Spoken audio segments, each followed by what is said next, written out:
bike packing with Don 2023. So this is crazy. It's one of the hottest days of the year.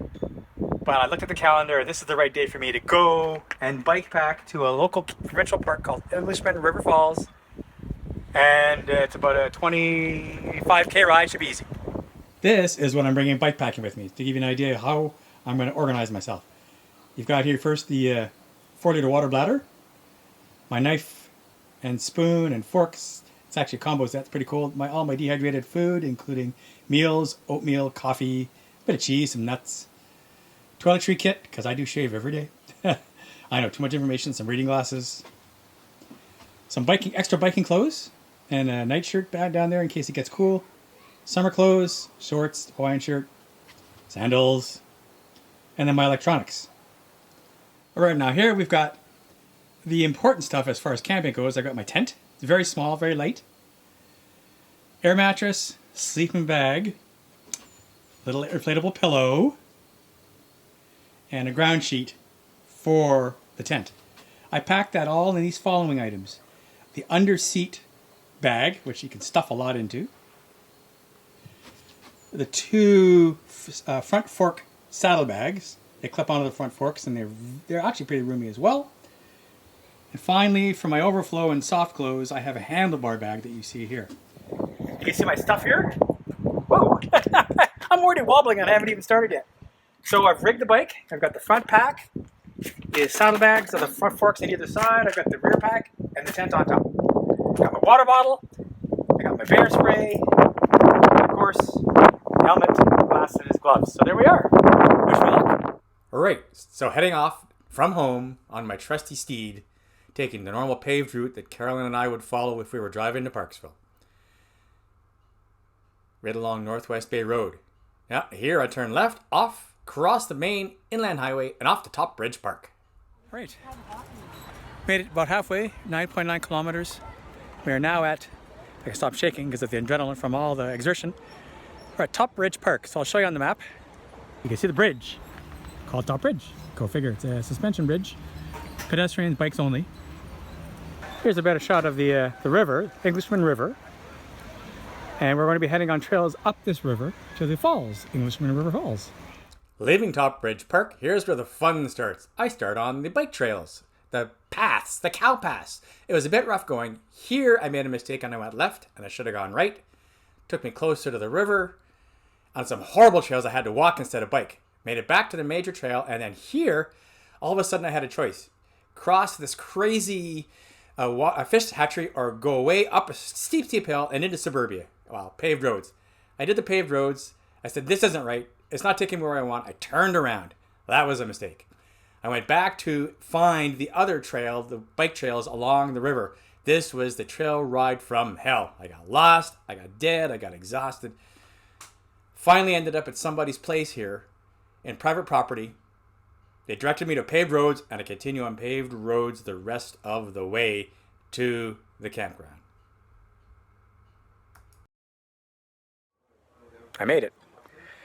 But nothing ever goes as planned. I'm sitting here now on the picnic table at Englishman River Falls. And I arrived at 4 o'clock and I was thinking I'd get in around 2. The trails I rode were trails from hell. It was a bad idea, especially with an overloaded bike with all the bike packing stuff on it. I got lost. And going through somebody's property, they were kind enough to direct me in the right direction, but also give me water because I'd run out of water. I didn't bring enough water. I didn't bring enough energy, as in goo or something like that. I did all the classic mistakes, and I overheated. Definitely. I have spent the last hour at the campsite. It is now 6. I got in shortly after 4. I planned to be in around 2, so that shows you how much I went astray. I made it. Barely. I didn't make it here this trip. I was too tired, but this is Englishman River Falls. It's actually quite scenic. I took this video quite a while ago when I was visiting with friends to show it off to them. It really is quite picturesque.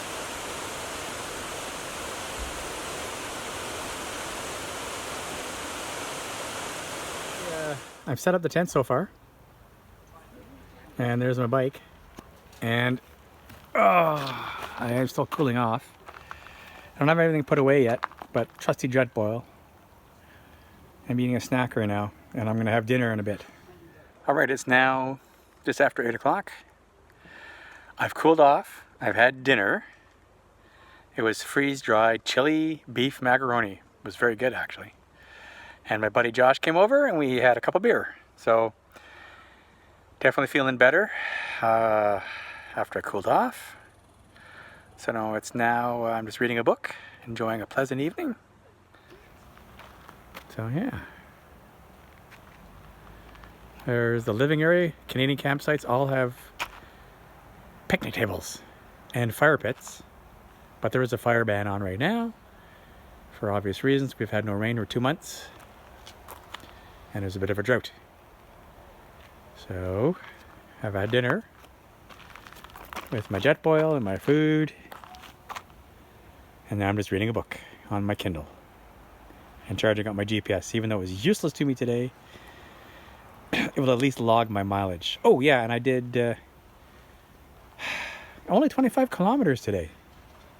But it felt like 50 because of the trails and the up and down and the getting on and getting off the bike. It was a rough one. Using the jet boil, got to boil my water so I can eat my oatmeal and have another coffee. Ready to head off. Back to go home. Bike is all kitted and ready to go. Right now, leaving the campsite early in the morning on paved roads. What we have here is the North Island Wildlife Recovery Center. It's an amazing place. They've got eagles and bears and all sorts of critters. It's very, very great. Back on the bike, back on paved roads, and all the way to Top Ridge Park. Just a bit of dirt road right at the end. Well, I made it back to Top Ridge Park on my way home.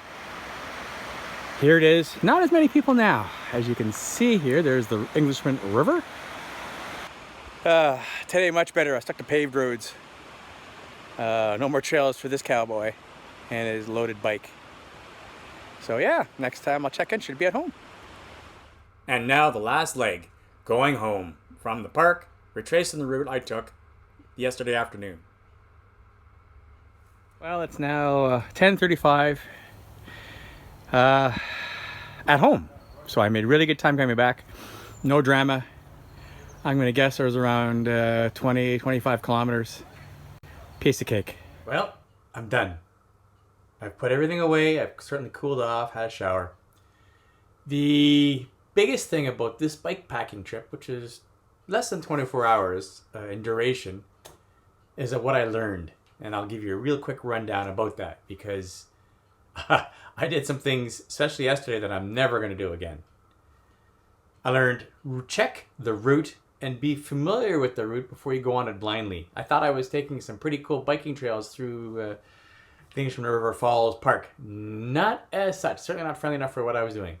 And I got lost, and even with my GPS, it was useless. It didn't work. Rule number 2, if you're going to go on biking on a hot day, don't.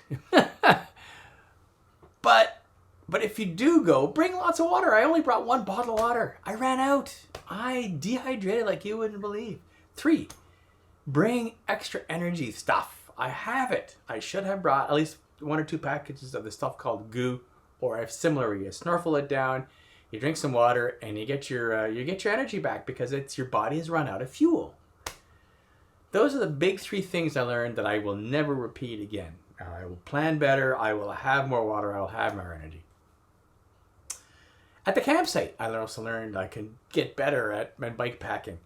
The biggest one is I didn't bring a bike lock, so I worried the whole evening, even though I did sleep, that I couldn't lock up my bike. I thought somebody might steal my bike in the middle of the night. Yes, it's a pretty safe campground, and my bike was there in the morning. Everything was fine, but I should have brought a bike lock. I also should have brought some dish soap to clean my stuff. Should have brought some paper towels to be able to wipe things down a little better than I could have. And even a small garbage bag so I could collect stuff and throw it out at the end of the day.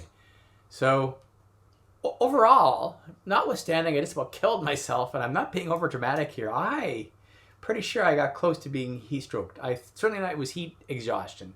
My heart raced at 120 beats a minute for over 2 hours after I stopped. It took me that long to cool down. So clearly my body was out of sorts. Not good. I don't want to ever do that again. And be more cognizant is my lesson of your environment and where you're going. That's got to do with knowing your trails, knowing your bike, knowing your equipment, and so on. I survived it. I've lived to tell the tale, as it were. And I will do it again. I'll just be better. So, hope you enjoyed this a little bit. And stay tuned. If you're one of the folks waiting for the next Quilting with Don, it's going to be out very shortly. My latest stash of fabric that I've ordered from Missouri Star is on its way. When it gets here, I'll show it to you, and you'll have another video. Cheers.